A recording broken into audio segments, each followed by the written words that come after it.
Welcome to Empowered Within, a soul-quenching, transformational podcast that will set your soul on fire through candid and inspiring conversations. Leading experts, celebrities, healers, and I share our journeys of how we've overcome challenges to living an empowered life from within. I'm your host, Jennifer Pilates. Welcome to another episode of Empowered Within.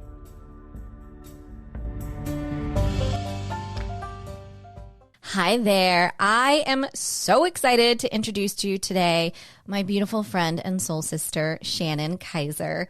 She is the best-selling author of 5 books, an international life coach, speaker, and retreat leader. Shannon helps people trust and believe in themselves so that they can live their highest potential. Shannon has been named a top woman to watch in wellness by Mind Body Green and your go-to happiness booster by Health Magazine. In her new book, Return to You, Shannon shares her 11 spiritual lessons to finding unshakable inner peace, a complete guide to her most effective strategies for tapping into your innate wisdom and stepping into your true power. Welcome, Shannon. Hello. I'm so happy to be here with you again. I'm so happy. And so she's saying again. So for those of you who don't know, Shannon was one of our first guests in our podcast last year. She is on episode 2. So you can, after this one, go back and listen to that one and get even more good goodies from her. So first and foremost, congratulations on the best-selling of the new book, because this is so amazing. It is amazing. It came out recently and it's taken on a life of its own. And, even when I wrote it, it had a life of its own. It's very different in a beautiful way, the process it took me through. And now it's all about inner peace. And I think now more than ever, that's what we're all needing, wanting, but it's return to you. So it really is about coming back to your true self, freedom from fear and worry, all the stuff that's happening outside of us. Let's get rid of that and come back to us. Exactly. So share with me, Shannon, how did your new baby return to you? How did she start? Yeah, I call her my baby too, because it's a very special project, but it actually started, I call them pivotal moments. We have these moments where our life is really radically changed. And if we're aware and kind of, it's a spiritual journey for many of us, a spiritual awakening. But for me, it was this pivotal moment. I was traveling for my last book, Joy Seeker, which is all about seeking joy, being happy, being out in the world. But I was on book tour and I'd come home from these events. And although I was really practicing, what I was teaching, I did feel joy. I started to have these panic attacks. I was overwhelmed with fear.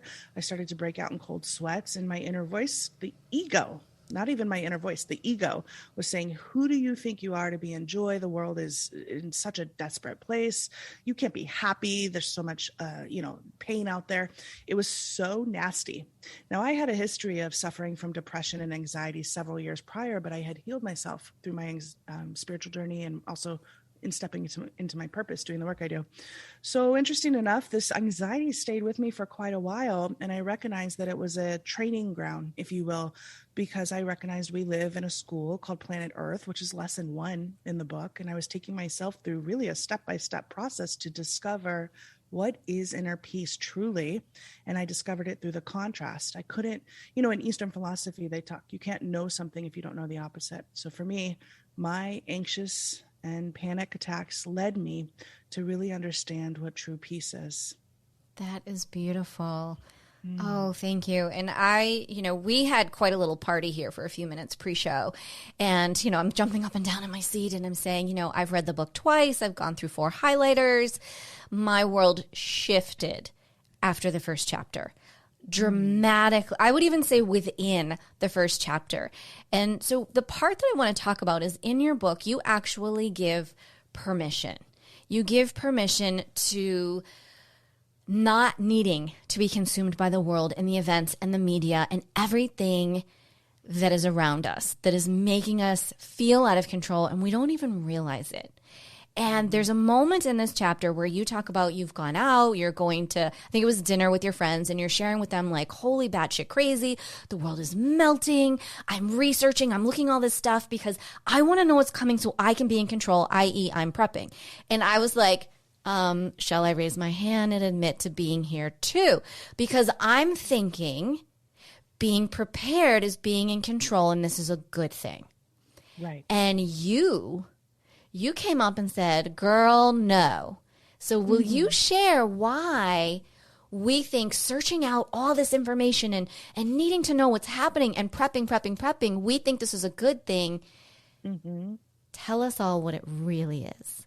Yeah, so there's a lot of things that actually keep us stuck in this anxious state. And, as you just shared, and as I share, I was prepping and doing all the research because I wanted to be prepared. And I knew that things weren't what they seemed. Like just looking out in the world, there's also a lot of fear mongering. We look out and they're going to pulls our attention all the time and says, look at me, believe me, do what I say. And a lot of times it didn't feel right. So I would do these, I call it doomsday prediction scrolling, and it's a rabbit hole. You go deep, deep, deep down. There is no ending. What I recognized in this is it's driven from fear. It's even though we're trying to be prepared and we're trying to really stay in control of our life, right? It's still, and we do this even in our relationships. We think of maybe worst case scenarios, or we think of, and that's what it was. I was thinking, what is the worst that can happen? So if it happens, I am good. I'm prepared. I got my emergency kit over here. I got all, whatever it is we're preparing for. But the truth is that is an action taken in fear, and fear will breed more fear, as Paul Selig often says. So I had to look at my foundation. Even though I was like, I'm good, I'm in control, that is ego. My ego was wrapping itself around making me feel like I'm good. But it leaves you feeling like you're never enough. What you're doing is never enough. It causes animosity, stress. And so the real shift in the whole work of this book, and my goal, is to help us remind us that operating from love is our truth. And so I have radically shifted my life, and it was funny because as you share in that story, I went out to dinner with some friends and they're like, how are you? And it was during 2020, the whole COVID lockdowns, you don't see people for a while and then things open up and then they don't. So it was in one of those in-betweens. And I was like sharing, oh my gosh. And I literally was going to bed with such anxiety. I was sharing, there's so much going on. And they looked at me like I was some caged animal. Like I saw in their face that they were not in fear.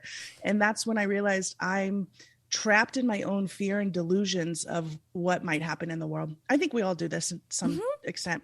The reality, though, is love is our director. And so I truly have found inner peace and operate from love now. I make all my choices in love. And I think that's the process we all want to go to. I think that's so important. And when I read this, it's so pivotal for right now because your mind is saying, well, I've got to get the kitty food because I can eat peanut butter, but what if they don't? So you're justify, right? Now you're justifying this. And after reading this chapter, I sat back and I literally apologized to God. And I said, I'm so sorry that I purchased so much kitty food and that I didn't have faith, that I lost my faith. I didn't realize I wasn't acting in faith. I just got full body goosebumps when you said that, because that's similar to me. I went out and bought a whole bunch of dog food. And I think the whole idea, though, is we're operating from a place of trying to prepare. And as A Course in Miracles says, when you're operating from fear, it's a sure sign you're trusting yourself and not trusting God, not trusting source energy. And I like that you shared that prayer, because I think that's where I got to in my space too. And there's prayers I share in the book too, which is, help me surrender and see the love that is here. You named it, though. It's a lack of faith when we're trying to control, when we're trying to over prep.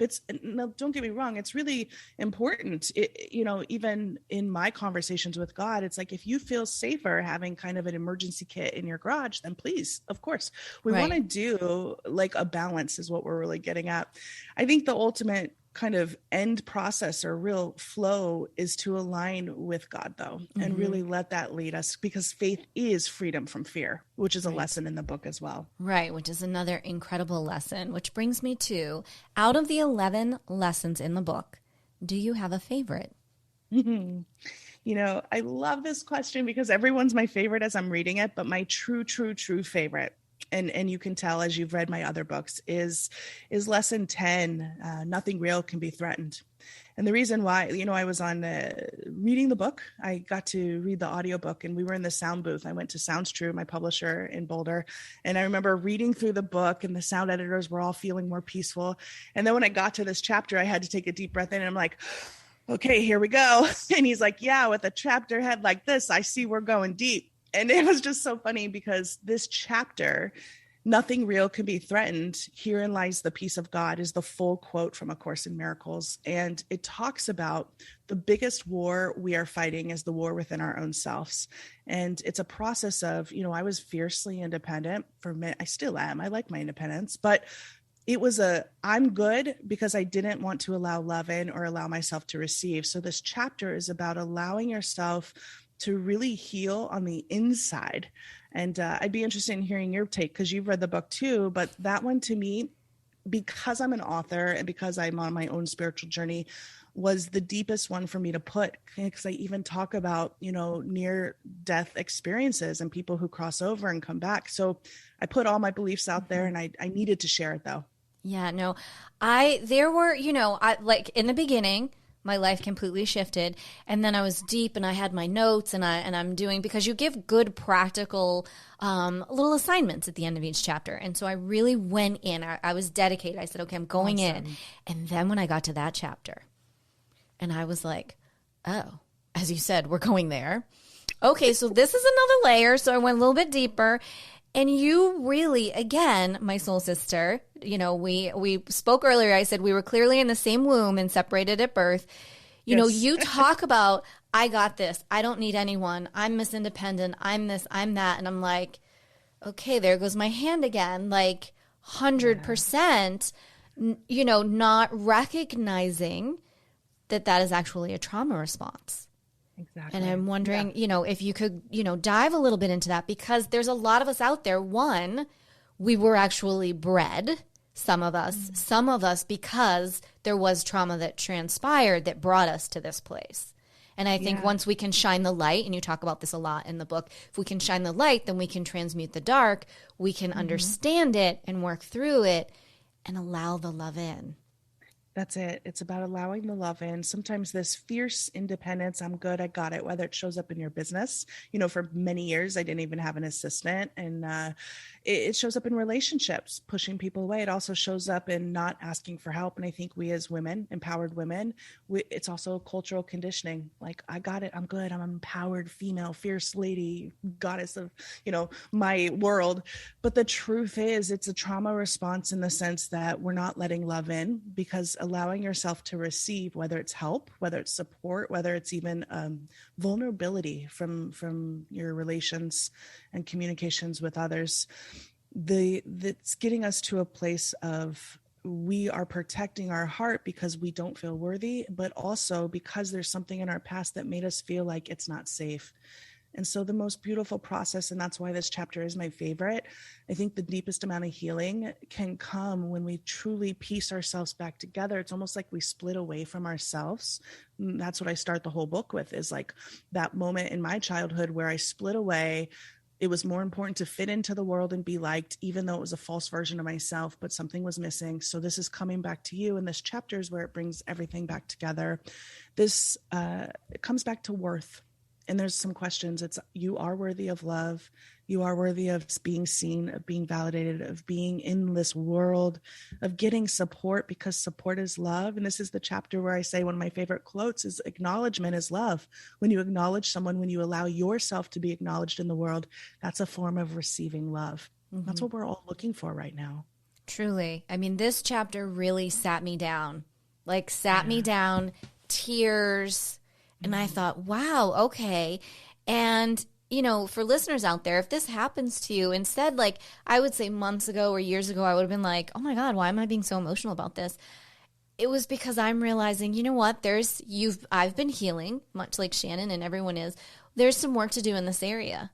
And that's a great, what a revelation when you can, get to that point and go, oh, okay. Wow, yes. These are tears of the inner child going, oh my gosh, you've hit on top of that golden nugget. Let's go there.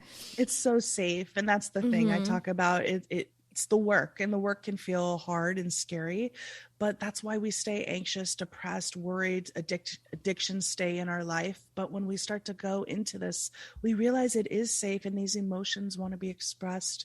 So I like that you say that. And that's beautiful, because in this, there's a deep, profound awareness for us to step more fully into our life. And that means returning to us on all levels, all the pieces of us we left in childhood, that perhaps are still crying out for help and want us.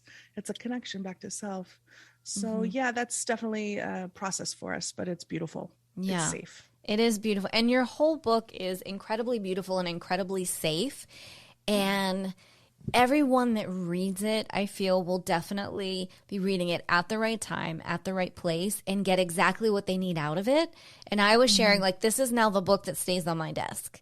This is like the Bible of remembering love, staying out of fear, and staying in alignment.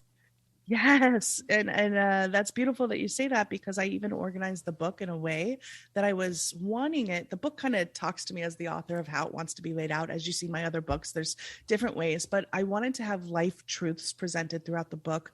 So you could just open up any book or any page and see like a bolded kind of, I've done this in other books, but the life truth is like the foundation. It's like, love is why we're here. Love is our truth. Peace is my truth. These are some of the life truths. And then the clear action steps. I am a big journaler and a mantra girl myself.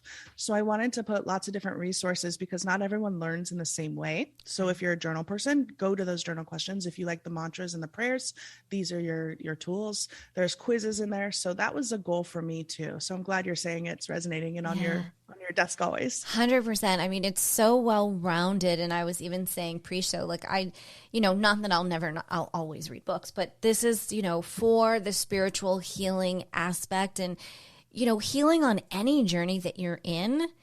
This book hits every aspect. Yeah, thank you. I thought about that too as I was writing down. It's amazing how the book kind of informed itself. I take you through one lesson at a time, but each lesson works off the lesson previous. So it really is a journey, but more so it's an experience. And as I was going into the book, funny enough, I never had writer's block or anything, because whatever was happening out in the world was happening. There's a part where I talk about we have to go inward. If we don't go within, we go without. This is one of my other favorite chapters, because I thought it was going to be about meditation, but the truth is there was a natural disaster happening. I'm in Oregon, just outside Oregon, and there was wildfires, and we're a very wet climate. We don't experience that. And so for many days we had the worst air quality. The sky was blood orange. People were wearing like those hardcore gas masks you see in apocalypse movies. Like seriously, I was scared to go outside with my dog. And I started to fall into that, oh my God, the world is ending.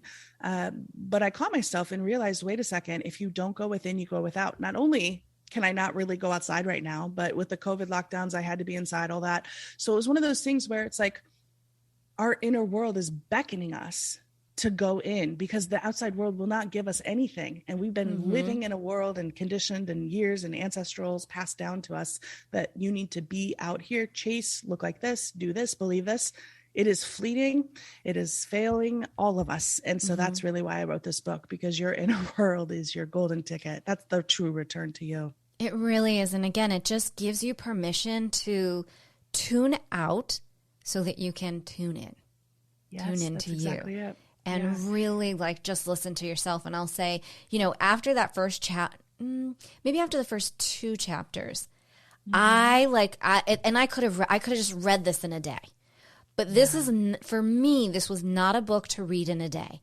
I needed to savor. I needed to go within. And so I encourage people to take that time too. If you're like, oh, I want to read more, but I feel like I just need to sit here with it, please do. Because so much more radical shifting will transpire and come up for you in beautiful ways.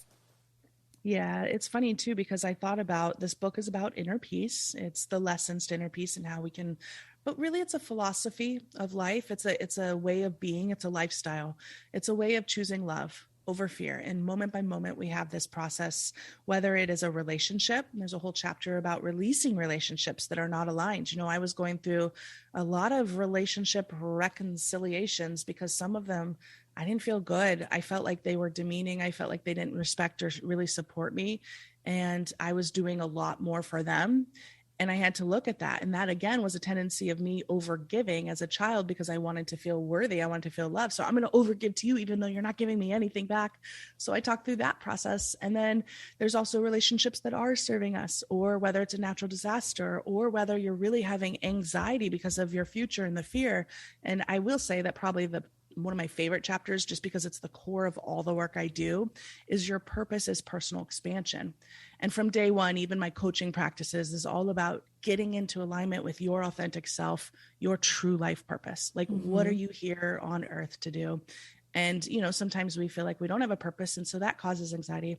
So it's been a fun process to kind of look at the pivotal parts of our life that are causing worry and stress, and then creating a guide to say, well, okay, here's your go-to through this, you know? And again, so excellent. And you touched on something really great that I'd like to turn around and go back to is, will you share the difference between your life purpose and your soul purpose? Absolutely. Well, I believe all of us are here. Earth, as I talk about in lesson 1, is a big school. We are in a school called Planet Earth, and we live and grow and learn through the contrast. I truly believe we're here to go through things to help us return to what is truth, which is our love and our spiritual self.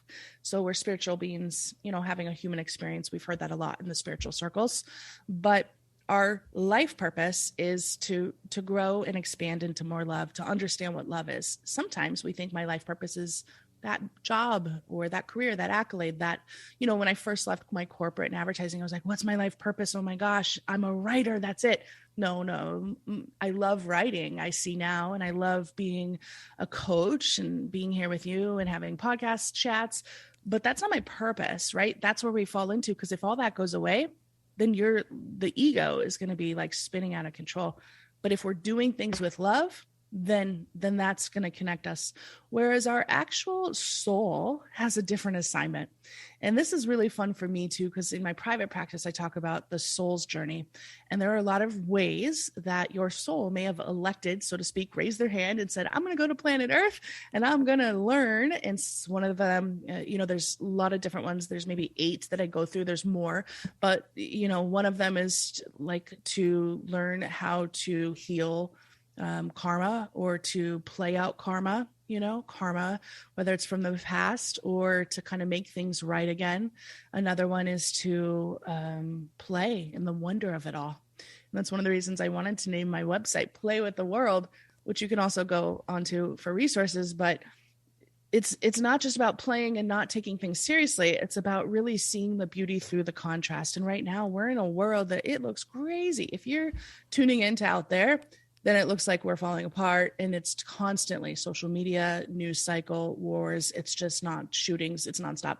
However, there are so many beautiful things happening on the planet right now. There are so many beautiful opportunities. So it's about how to see the beauty in the darkness. There's some others too, but that's kind of, so it's really fun to know that your soul has a mission as well. Right. I'm interested in, when you were reading that list, was there any that resonated with you?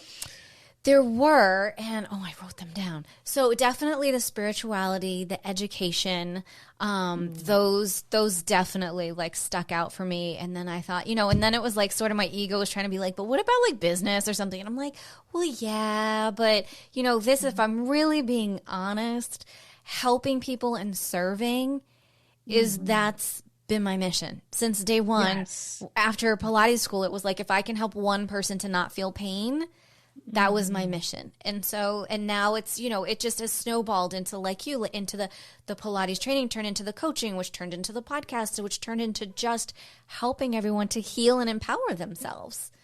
And I love what you say about that too, because it's like one thing leads to the next. And I think sometimes I see this in my practice, you too, probably, where people start out and they're like, I don't know how I'm going to get to there. I see myself coaching or writing books, but where I am is not there. And so we fall. Another thing that causes anxiety is this paralyzed space in between. But there is so much beauty in the in between, because that is the how is in the now. I often say, so what can you do right now? And as you said, you do one, and then it opens up a whole new possibility. But if you don't even take that action on that one thing, you will never see this realm over here that is available to us. It's almost like your future self or your true self, higher self, or the return to you, which I call your true nature, is guiding you. All we have to do is just keep showing up for that guidance and take guided action with love. Right. And follow the synchronicities that you talk so much about, when we're really aligned and feeling that flow, and all of a sudden one turns into the other, and someone asks you to do this and you're like, oh, I would have never thought about that. Like I've done writing a long, long time ago, And I've only started coming back to that. I used to write consistently forever in magazines and this and that. And I'm like, well, where did that go? Yeah. And I love something that you also point out in the book. It's like, you never get lost. You don't ever go off track. You are exactly where you're supposed to be right now. And I think that's something too important. And sometimes something will go on the back burner and then you can come back to it. And there might have been a reason, like you had to go and learn or experience or have a traumatic event. You know? Yeah. I think that's also a really important chapter. I talk about seasons of your soul. You know, I used to be, when I was diagnosed with clinical depression in 2009, I was in advertising, completely different career. And a lot of that was, I read the quote at the time by Jim Carrey, which is depression is your avatar telling you it's tired of playing the character that it's playing. And I read that and I was like, yeah, most of my depression is tied to me just doing what the world wants, not what I really want. So I started to go on a journey. And one of the biggest things that opened up for me was being an athlete. I was an athlete in high school. So I started doing triathlons, competing in half marathons and just traveling the world through my endurance events. And then when I started and left Chicago, moved back to Portland, I personally started to get very clear. I'm a book author and I want to coach and I'm starting this website. And as I did, the endurance athletes kind of stuff fell away, timing. And there was about 3 years where I was feeling really guilty for that. Like this was such a passion of mine. But then I started to understand the seasons of our soul. And that's why this chapter is so dear to my heart, because sometimes we try to hold on. It was unsustainable to hold on to that type of lifestyle as you're starting a business and trying to be an entrepreneur. Yes, it's possible, but on my personal journey, it wasn't. So the seasons of your soul is about honoring where you are. And sometimes we outgrow what we needed to grow into, but also most things do have expiration dates. And then also my favorite part, we often will come back to what is truly important. So I used to cook and bake when I was little with my mom, and I spent 20 years not doing it. And now for the past 9 months, all I'm doing is baking, cooking, giving all my goods to my neighbors and the homeless. My dad even said a couple of weeks ago, Shannon, you got to stop bringing us baked goods. Like our freezer is full, because I'm having so much fun with it. So it's about returning to you. What do you love to do? I love that. And so how does that go into knowing the difference between your passion and hobby? Yes, I'm so glad you brought this up. And I had to put this in the book too, because a lot of times we are passionate about something. And that's the number one question I start with is, what did you love to do as a child? And I work with people in my coaching practice, to find their purpose. And they're like, well, I absolutely loved, baking, but I don't want to be a baker. I don't want to have my own. That's a whole thing. And that's right, where you recognize that's a hobby. You absolutely love it. However, what happens is there's a directive from our heart that pulls you, and it pulls you forward. So for example, I had a coaching client who she loved making little characters out of clay. She did it all through childhood, and she grew, she was in her 50s. So her kids had gone off to school, and we went back to what she loved. And she said, I absolutely loved it. And that was, we discovered, is this a hobby or is this a passion, as in you want to turn it into a lifestyle and a business? And she started to make these characters, sell them on Etsy. Now it's her business, because here she is making ornaments and these clay things, and her child self is connected. So the distinguisher is, do I have a pull from my heart, or is it just something I enjoy doing to fill my time? I love that you say that, because I'm a baker too. I grew up baking with my grandmother, and my mother was a baker, and I didn't for a while. And then I did, and I actually tried to turn it into a business at one point. Small, while I was doing Pilates, so that wasn't sustainable. And it wasn't. Might be the timing as well. Yeah. Yeah. The timing wasn't great. And same thing. My family now is like, can you please stop? We're all gaining weight. No more goodies. Cause of course, so you find a new group to give them to. That's my, right. That's so i.e. I'm not baking breads. I'm baking muffins and cookies and cakes and all that. Yes. I love it. We are such soul sisters. We truly are. Yeah. It just makes me so happy. And it does. It takes me back to those childhood moments, which are so precious, to those. And I think, that's the key. It's connecting you to the joy of the moment. And I've often asked myself too, I don't know if this is going to turn into something. I've actually started to, see little insights of maybe I do want to have a bakery someday. And that's the joy of the journey. We don't have to force, we don't have to push, maybe you and I open up a bakery down the road. That's one of the things where you don't know where life's going to lead you. You just connect to the joy and keep trusting the guidance. That's it. If we're not choosing joy, then we're not going to be able to move forward into the path that feels the most aligned. And so for you, just just baking now at night, that's joy. So we got to keep doing it. We got to keep doing it. I love doing that. Or that, like the podcast. I mean, this literally, for me to say it came out of nowhere is not true. Like this was literally God, the divine, saying, this is what you're going to do, but not yet. And here's something I had never listened to a podcast. I didn't know anything about. And you're like, I love what I do. I love, meeting people like you. We would have never met, helping to share all of this to the listeners around the world. And that was my one thing in 2020. Is that how? I remember you reached out. Yeah. Or we talked then. Yeah. Yeah. And it was I knew that I was meant to make an impact and I needed to help spread light and joy on a larger scale. And I had been doing it all of my life in, brick and mortar Pilates studios or this or that. But it was like, no, Annie up girlfriend. And I was like, I don't know anything about this. And I just dove in and went for it. And I'm like, this has been such a blessing. Such a blessing. That's so beautiful. And that's the key too, is to just dive into the wonder and the joy of, I think truly we are creators, human beings. I often say this and people are like, I don't write. I'm not a painter. Like I'm not artistic. And I don't mean create in that way. I mean, we create other human life. Like create is to have, if we're not creating, I think we become stale. And that's what's happened over the last couple of years too. Many people did stop creating, or the flip side is we dug deep in ourselves and realized, oh my gosh, I'm going to write that book. I'm going to start that podcast. And that's the activation. That's where, we're here. You can either fester in what's not going well, or you can step forward into creating what you want. And so that's what I love about you as well. Oh, thank you. And that's what I love about you, my soul sister. Oh, I know tears. So let me ask you this. How do you stay peaceful in unknown and transitional times through life? I think so the fear of the unknown is one of the biggest fears. Fear of not fitting in is another one for people. And that's why I addressed both of these in my first couple chapters, because so often it's terrifying because we want to have control, because having control makes us feel like we are in control and know that we can navigate the world. But in the unknown is where the biggest amount of growth happens. In the unknown is where the surrender can happen. And so how do we stay truthfully in peace through the unknown is through our faith. And it can be faith in a religious sense, but what I mean is faith in a connection to your higher self, to your future self, to the higher power that you align with.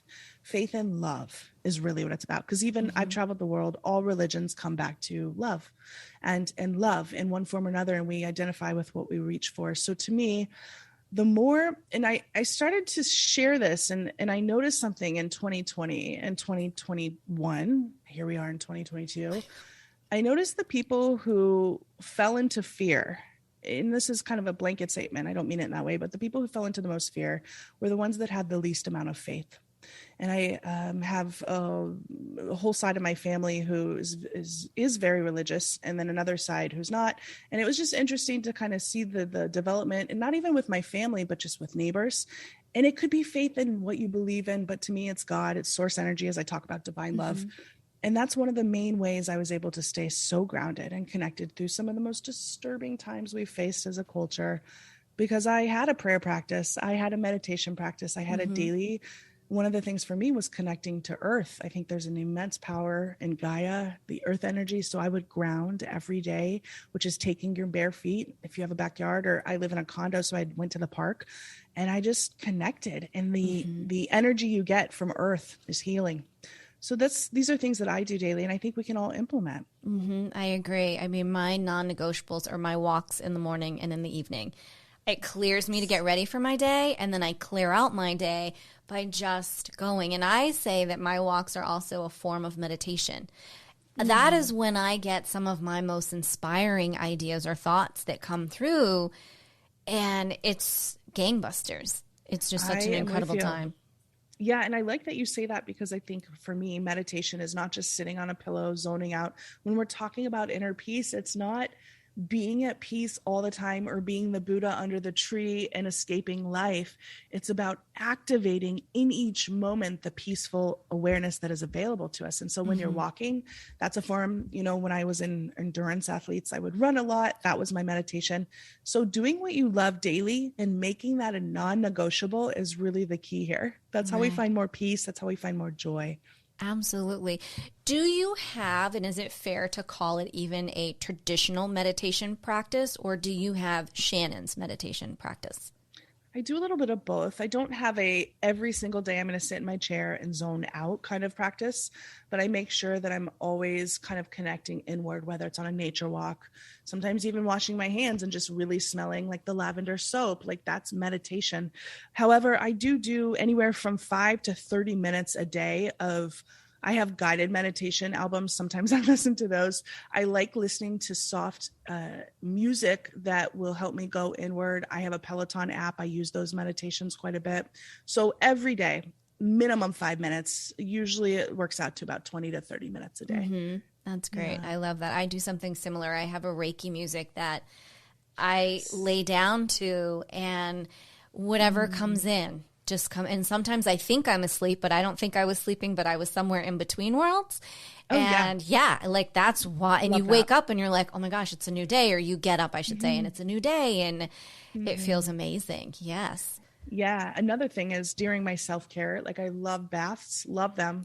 Those are almost non-negotiable. So I will do a meditation then. I'll put on some nice music. And so doing, putting these together is also, if we're looking for tangible tools, sometimes for example, if you're baking, doing a nice YouTube meditation along that, or listening to an audiobook, I think it's fun to build. It's a lifestyle. So you build it up, right? Step by step. How can you create a day that feels more peaceful and joyful? However, as I'm saying this, I think it's important to recognize, because I get this a lot in private comments and in coaching. A lot of times it's like, how can you stay in peace, right? When there is so much going on out in the world. And I think when we're talking about here, it's not about spiritual bypassing. It's not about ignoring the realities of the world. But before we got on, even we were talking about this, it's about being in a creator mindset and creating the world you want, and stepping into that place and doing what you can when you feel it's important and timely. So donating money to organizations that you feel aligned to, speaking your truth, using, your platform. But I think if we spend our days doom and gloom, focusing on the news, focusing on what's happening, looking out, then that is plummeting our energy and keeping us in a fear state. That's not serving anyone. So what we're talking about, I think, is important to recognize is it's really about coming back to you, because your natural state is of love. It's not of fear. And you don't feel good in that space. So why do we keep operating in that space? It's about changing our operating system to a place of truth, which is love. And our peace is our purpose, really. Right. Truly, I believe that. Now, I know there's going to be a listener out there who at this point in time goes, all right, I want to call bullshit on both of you. Don't you watch the news? Don't you tune into the weather?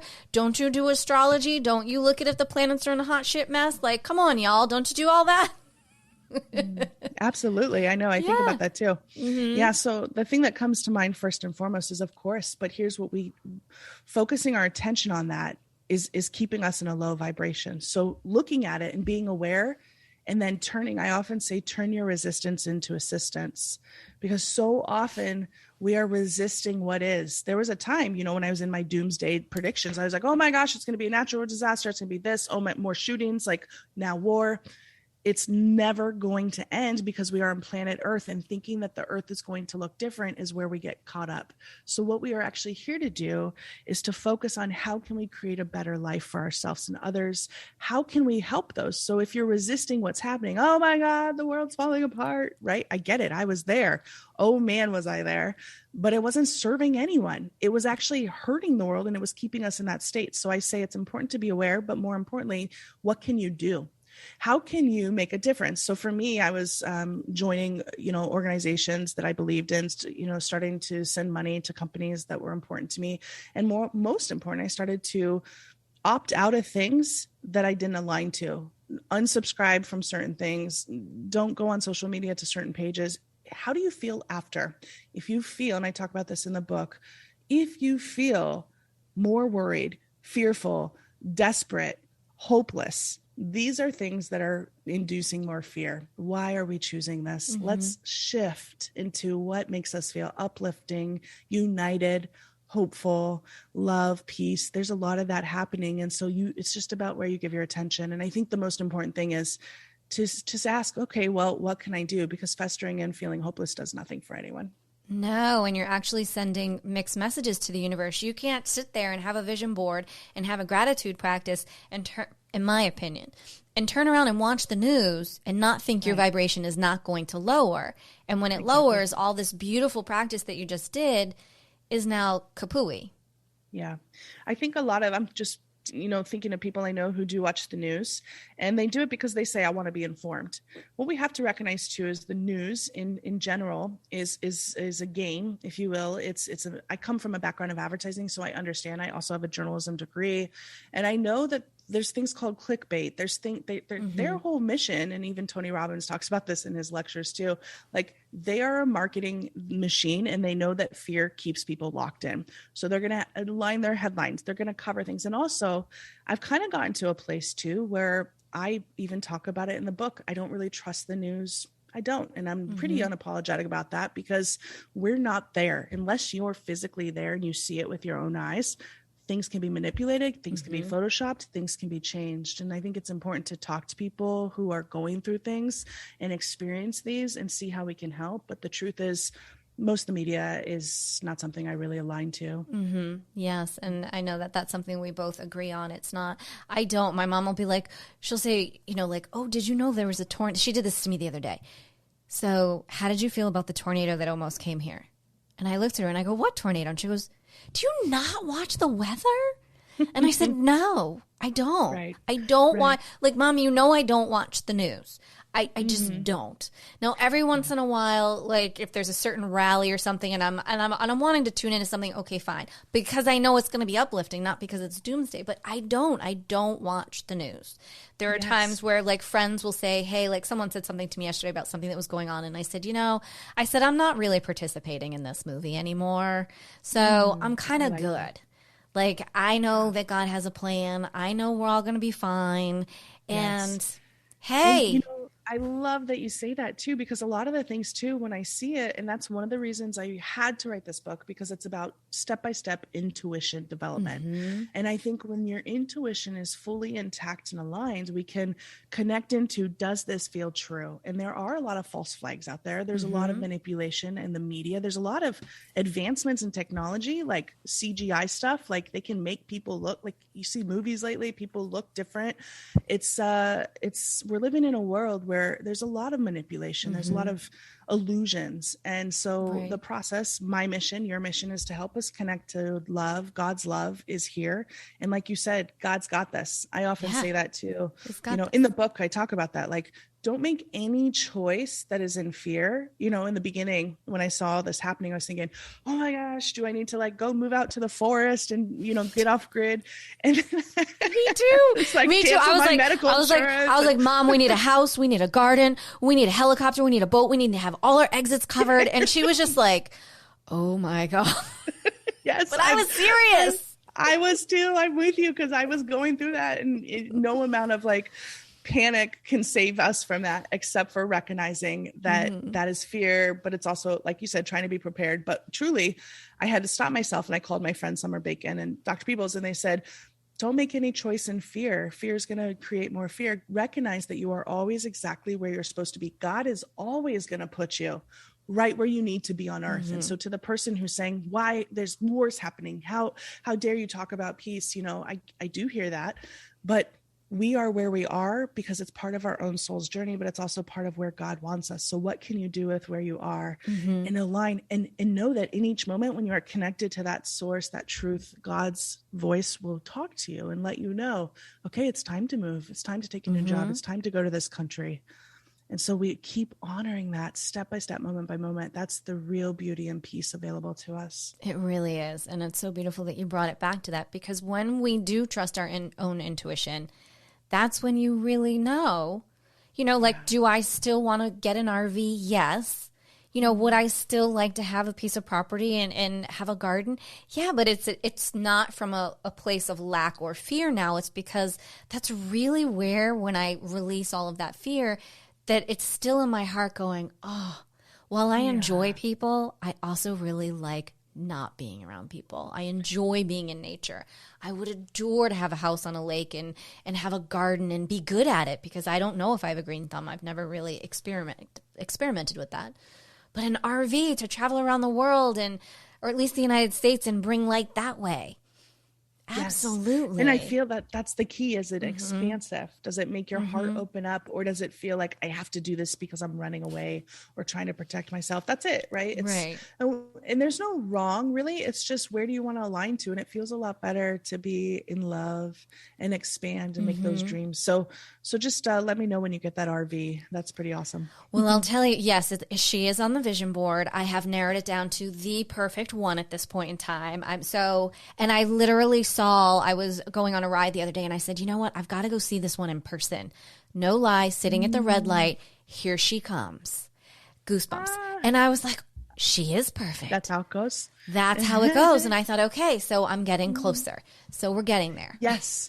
I have a friend who calls it driftwood. And she says, like, when you see something, it's like in the beach, or, when wood comes by, it's showing you what's on its way to you. So there's your form of driftwood. I love that. I know. I like to call them godwings, but I really like the driftwood. Being from Cape Cod, I like the driftwood. Yeah, there you go. Both of them. That's so amazing.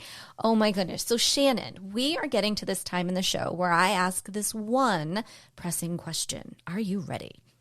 I'm ready. All right, girl. What is one thing that perhaps no one knows about Shannon Kaiser? Ooh, such a good question. I'm laughing because there's so many layers. Well, something that no one knows, but I already shared it with you a little bit earlier, is that I am working on my next book. And literally, like, after we get off our call today, even though I just launched another book, I'm working on the kind of outline and proposal for that. It's a little too early to say what it's about, but as we were sharing before we got on, the return to you is really an encompassing and hug to the world. It is my teaching up to this point. So I will say the next book is very different than any of the books I've ever written, not in just the content, but the way it's written, the way it's laid out. And I can't wait to share it with you guys. I have such goosebumps. I'm so excited. Yay. Oh my goodness. Something more to look forward to. Well, I still have plenty of time to read your book another 3 or 4 times. So yes. Oh, I love it. Yeah, I'm so glad. I'm so glad we could share and connect today. This is so beautiful. Me too. This was so amazing. Now, we did talk pre-show. We talked about you this year. It was in November, I believe. The Unshakable Inner Peace Oracle cards came out. And these are amazing and these are beautiful. And we talked about, we're actually, because they're so amazing, beautiful, we will give them their own separate podcast because there's so much to chat about with them.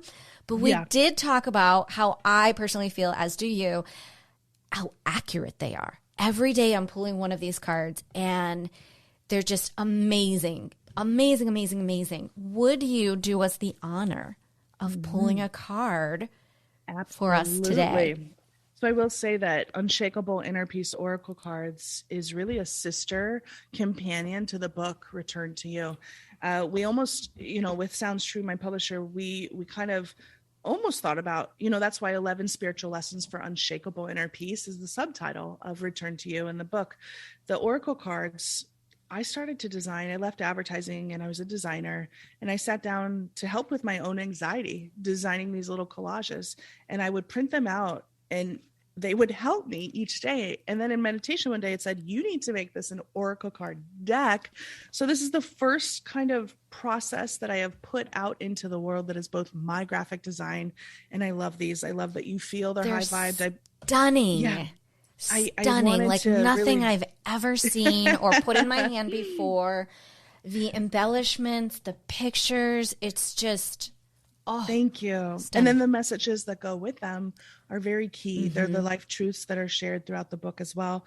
But I just pulled one just now, and how you do Oracle cards, if you're, I'm sure a lot of people listening already are aware, but you just kind of set an intention. I just asked, what message do we need now today, universe, and the one that came forward is card number 8. And I call this crystal mountain card because it's a mountain of amethyst, and amethyst is all about manifesting. It's all about alignment. It's all about your true self. Lots of different layers there. But then this person is walking in the, it's not the maze, but the labyrinth. The labyrinth. Yeah. And so they're walking through the labyrinth. And in this position, we have the message, you heal by releasing, not suppressing. So this is our card about healing. And here you are, all about healing. And here we are talking about our healing journey. But the key here is, what emotion do you need to feel? And we have emotions that get stuck. And that's, again, there's a whole lesson in the book that's about feeling your emotions, because you do, as you know, and teach and share, they help us heal. And our emotions. We live in a world that says, don't feel, big girls don't cry, stop feeling. Mm-hmm. But the truth is, our emotions are a direct connection to our higher self and spiritual self. They guide us. So feel them. Let yourself feel. Oh, so beautiful. Thank you. I love that. Oh my gosh. So amazing. Now, Shannon, please share with our amazing Empowered Within community, where can they best get in contact with you? Yes. So my website, playwiththeworld.com, you can actually take an intuition quiz. What is your intuition style? And that's also in the book. And my social media, Shannon Kaiser Writes, WRITES, for my author page on Facebook and Instagram. And the book, Return to You, is available anywhere and everywhere. Yes. Shannon, thank you so much. This is truly such an honor. I mean, my heart is so full. My soul is so full today. I cannot thank you enough for being here and sharing your incredible energies, your book, your oracle cards, and just your beautiful soul. Thank you. It's been so great to connect with you. And I'm so happy that we came together today. Thank you. Absolutely. Well, thank you. Everyone, all of Shannon's information will be over on the show notes on jenniferpilates.com. So you can head over there and check everything out. And as we say, until next time.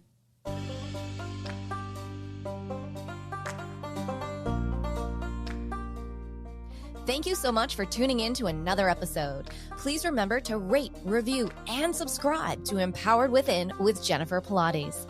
Your feedback is important. It helps me to connect with you and gives me insight into who you are and what you're enjoying about the show. For today's show notes and discount codes from today's sponsors, head over to jenniferpilates.com. Until next time, may you live an empowered life from within.